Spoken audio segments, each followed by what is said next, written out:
Rain painted the windshield like a restless memory, blurring the Atlanta skyline in Malik Carter's tired eyes. He sat motionless in the driver's seat of a rusted, abandoned truck, hidden behind a shuttered gas station. The truck didn't move anymore. Its engine had long died, but it offered shelter from the cold, a place to lay his head.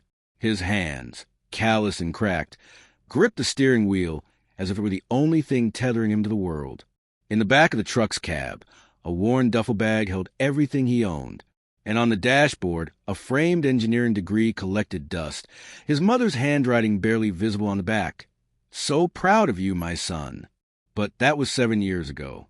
Once hailed as a genius at Georgia Tech, Malik had dreamed of building affordable tech for underserved black communities. His senior thesis, an AI-powered water filtration system, had gone viral, even earning him an interview on local TV. That was the peak. Everything after was a slow unraveling. First came the layoffs, then his mother's passing, then the silence from friends and mentors who once praised him. Malik had tried. He applied for hundreds of jobs, freelanced on coding sites, and taught night classes. But in a world that moved too fast to wait for broken men, he was invisible. Most nights, he slept in that old truck. Other nights, he wandered the city, pretending he had somewhere to be. Tonight, Malik stood on the edge of an overpass as thunder grumbled overhead. Rain soaked through his clothes, but he didn't care. Below, traffic hummed, oblivious, indifferent. He stared into the darkness, his mind racing with memories that felt heavier than gravity. His mother's last call, the rejection letters, the interview that went nowhere, the silence from his father, who had never returned.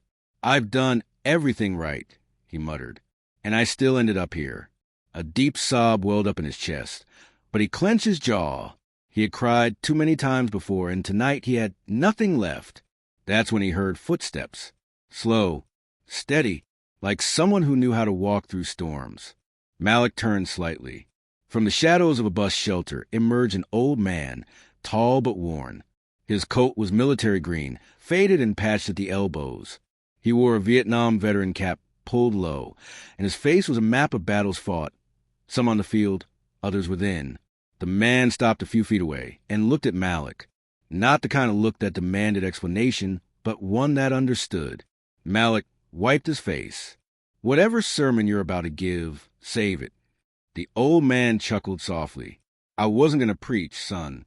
Just came to remind you of something." The pause between them was deafening. Then, with eyes that carried stories Malik would never know, the old man leaned in and whispered 3 words. Malik froze. It was as if the rain itself stopped to listen. The man said nothing more. He turned, adjusted his cap, and walked back into the shadows, vanishing like a ghost. Malik stood there, drenched and shivering. But those 3 words echoed louder than any storm. He didn't sleep that night. He couldn't. He just wandered, nowhere in particular. But for the first time in years, he felt something ignite inside. Over the following months, Malik started showing up at community centers. He volunteered at an after-school tech club in one of Atlanta's toughest neighborhoods.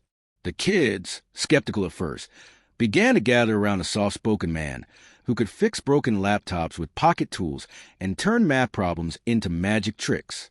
One afternoon, a 13-year-old named Jalen handed Malik a gutted keyboard.